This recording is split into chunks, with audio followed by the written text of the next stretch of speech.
India കൂട്ടായ്മയുടെ മുഖ്യശില്പിയായിരുന്നു സഖാവ്.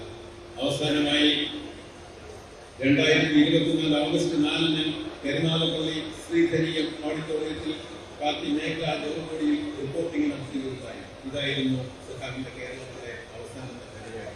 സഖാവ് സീതാറാം യെച്ചൂരിയുടെ വിയോഗം CPIM-നും IF-നും ജനാധിപത്യ മതേതര വിശ്വാസികൾക്കും രാജ്യത്തിനാകെയും തീരാവേദനയും നഷ്ടവുമാണ്.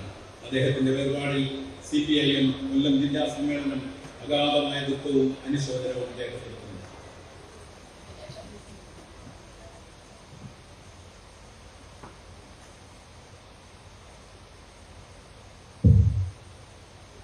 സഖാവ് Kodiyeri Balakrishnan CPIM polit bureau അംഗവും സംസ്ഥാന സെക്രട്ടറിയുമായിരുന്ന സഖാവ് കോടിയേരി ബാലകൃഷ്ണൻ 2022 ഒക്ടോബർ 1-ന് അന്തരിച്ചു.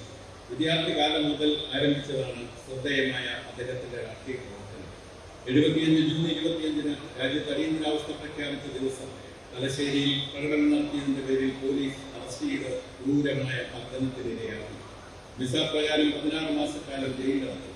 SFI സംസ്ഥാന സെക്രട്ടറി, അഖിലേന്ത്യാ ജോയിന്റ് സെക്രട്ടറി, DYFI കണ്ണൂർ ജില്ലാ പ്രസിഡന്റ് എന്നീ ഇടങ്ങളിൽ പ്രവർത്തിച്ച സഖാവ് 90 മുതൽ പാർട്ടി കണ്ണൂർ ജില്ലാ സെക്രട്ടറിയായി. 92-ൽ പാർട്ടി സംസ്ഥാന കമ്മിറ്റി അംഗമായ സഖാവ് തുടർന്ന് സംസ്ഥാന സെക്രട്ടറിയേറ്റിലും 2002-ൽ പാർട്ടി കേന്ദ്ര കമ്മിറ്റിയിലേക്കും തെരഞ്ഞെടുക്കപ്പെട്ടു. 2008-ൽ പാർട്ടി പോളിറ്റ് ബ്യൂറോ അംഗമായി. 2015-ൽ പാർട്ടി സംസ്ഥാന സെക്രട്ടറിയായി തെരഞ്ഞെടുക്കപ്പെട്ടു. 18-ലും 22-ലും സംസ്ഥാന സെക്രട്ടറിയായി വീണ്ടും തെരഞ്ഞെടുക്കപ്പെട്ടു.